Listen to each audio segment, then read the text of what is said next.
Hey Holly, you've been in plenty of big fights before, but is there any extra excitement or emotions being on Fight Island and everything that's going on over there? It's one of those things that it's uh, a main event. I feel like there's always like a little extra pressure, but also I'm just honored to be able to be there and the belief to be able to kind of come in and do something great. So I'm excited to be here. I know there's not going to be fans out there that I can hear, but I know there's millions of fans watching on TV. So I'm excited, and it's like a good pressure.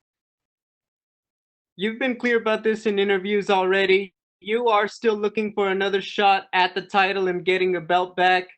Do you think that this is the one you need to get another shot at Amanda Nunes, or do you feel like they will have you fight an Aspen lad before you get another crack at it?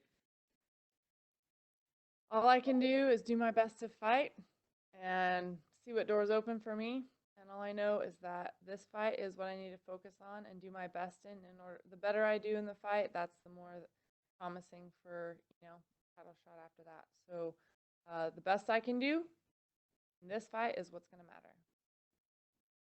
To shift gears a little bit, obviously Amanda is fighting Megan Anderson. You have experience fighting both of them. How do you see that one playing out?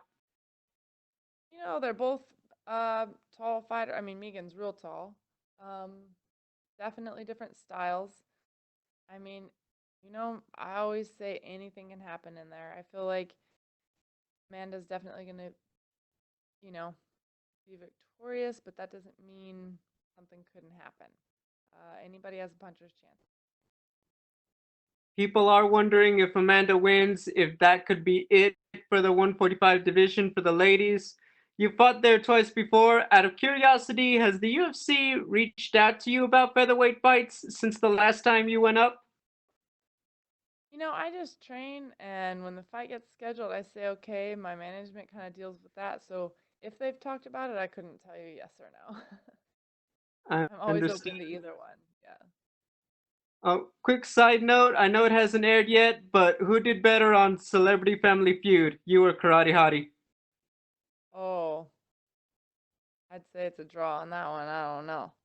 I'm gonna say karate hottie. Final question. What does Irene Aldana bring as an opponent? She's tough. She's gritty. She's tall. She's got long reach. She's well rounded.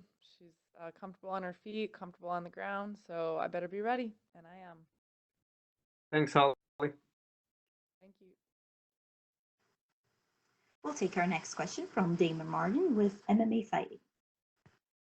Hey, Holly. Obviously, this fight was originally scheduled in August, and I know you can't control COVID-19 or your opponent getting sick or anything, but like, how was that for you? Dealing with basically going through an entire training camp and then having to stop. And I heard you kind of went to the mountains and just got away from it all, and then coming back to it. Like, how is that whole process? Because it's kind of a weird thing, basically a 2 month delay and going through essentially two different training camps.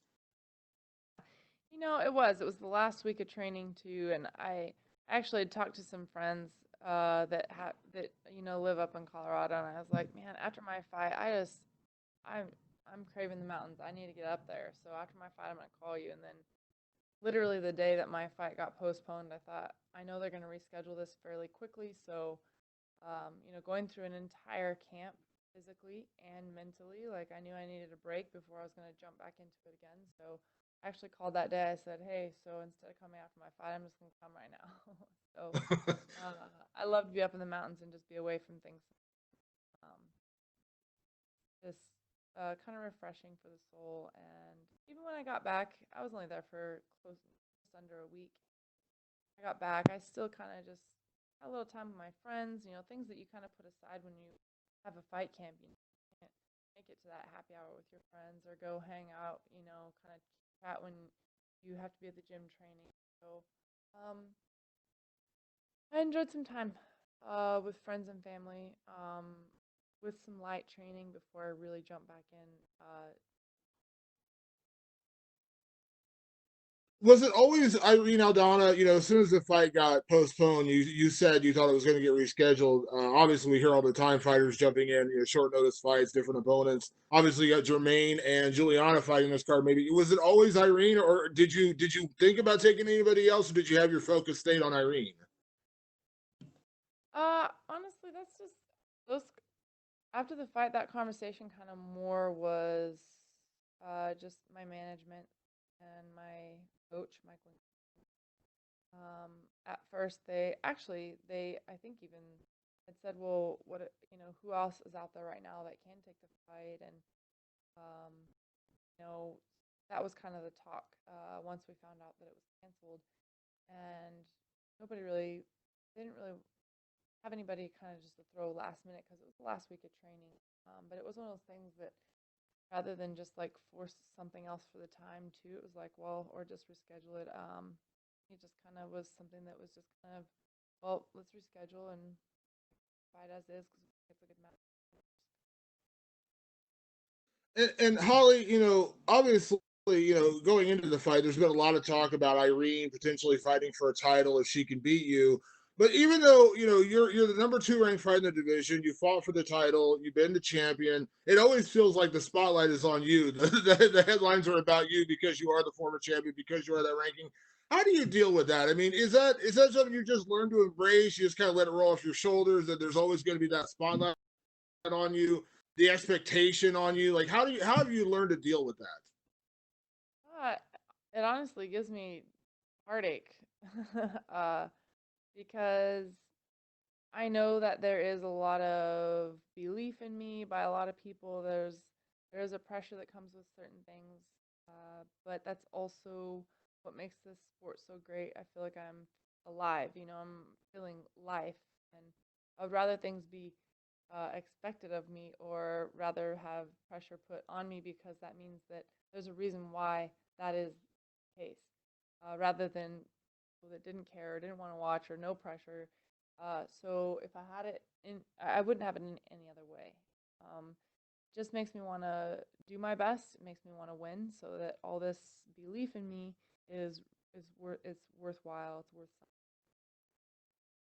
And last question, I spoke to your coach Mike Winklejohn after the Amanda Nunes fight, and he had said that one thing that separates you from a lot of other fighters is one loss will never define you. One loss will never deter you from your ultimate goal. You're going to get back in there with that same fire, that same hunger every single time. Do you feel like that is a big part of who you are? Coming off that Raquel fight, going into this one, building back towards that title shot. That one loss is never going to knock you off your long-term goal, because he said that that's a big difference between you and anybody else. You don't get discouraged. You come back, even more hungry, even more fired up.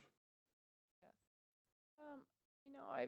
I've not just in MMA, but in boxing, I've been knocked out cold and had to come back. And if a fighter's never been there, it's definitely probably one of the hardest things to deal with. Um, you start to self-doubt. Am I going to get knocked out again? Am I really that good? There's all these questions that fighters probably don't want to admit that they actually ask them. But it's even to get back in and spar for a while, you're like, oh, okay, yeah, I can actually like spar. I'm all right. Like, kind of build that back up and take a fight. Like, yeah, I believe I can do it. And it's like, am I telling myself I think I can do it, or do I really think I can do it? And there's a lot of demons you can battle in your own mind. And I'm a firm believer in the fact that you can feed yourself whatever motivation you want. If you keep questioning yourself, then it's going to come out in your performance.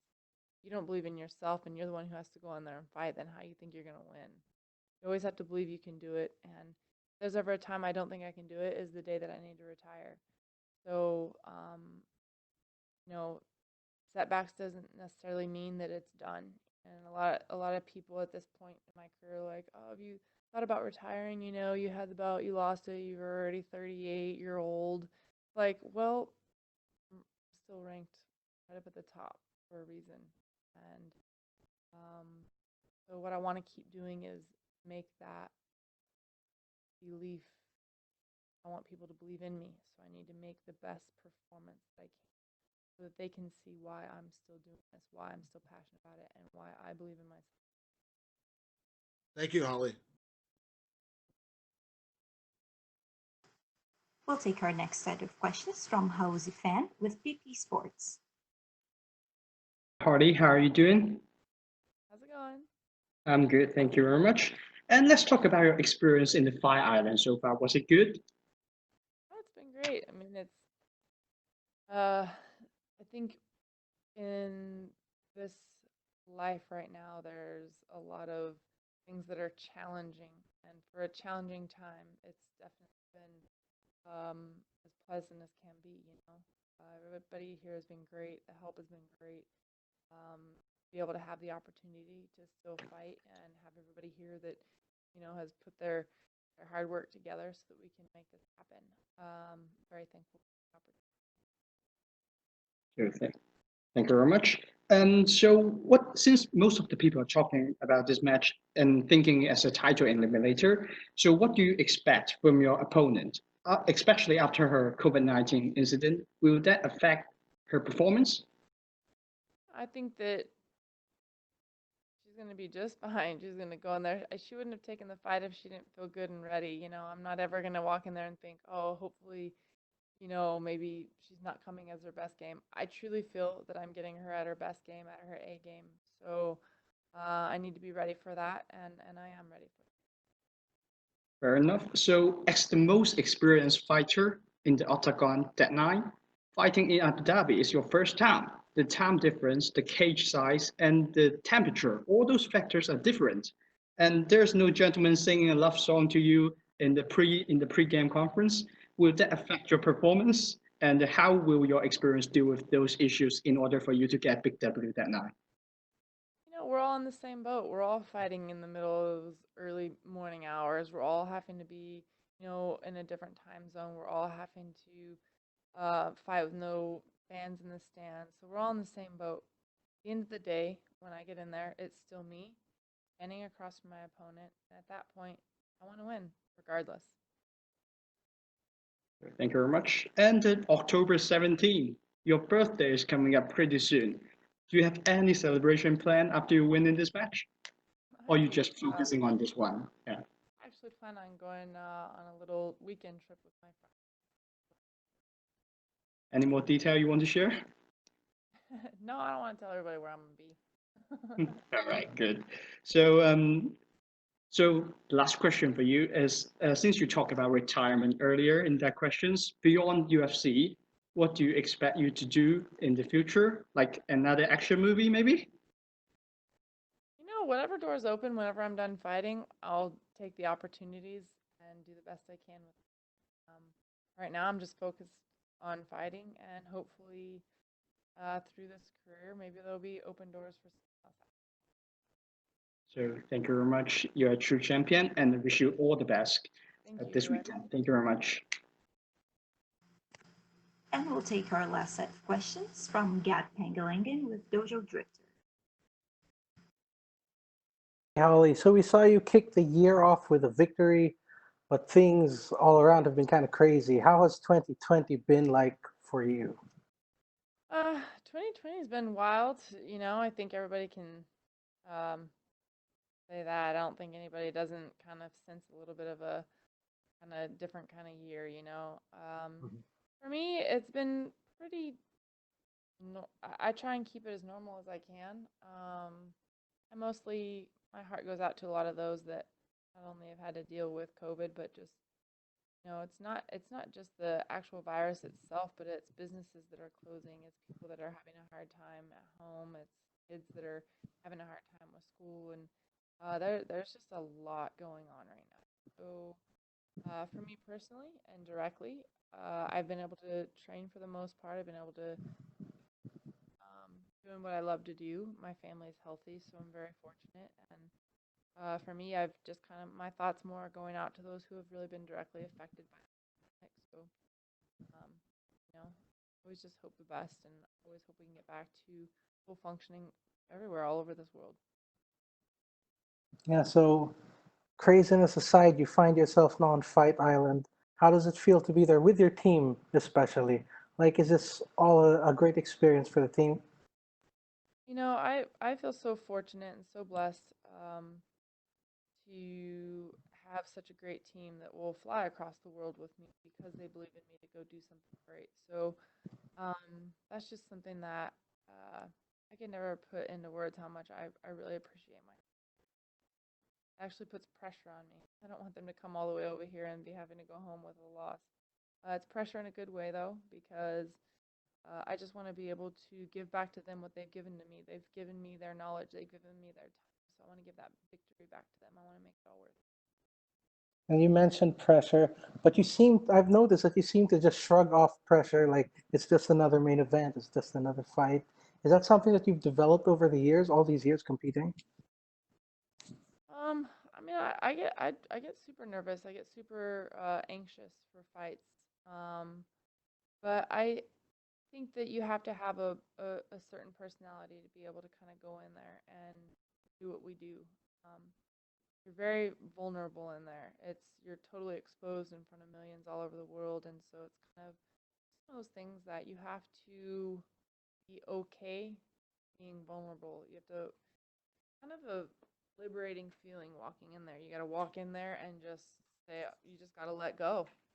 You know what? A lot of pressure here. There's a lot of people watching here, but I'm here. I signed up for it, so you just gotta kind of let it go and do the best you can in those situations. Because you're in moments like that, you're also inches away from greatness. Exciting. So I wouldn't have it any other way. I love to feel that I really live life. That's awesome. And lastly, for me, will we be seeing your famous backflip after this weekend's fight? That means victory, so absolutely.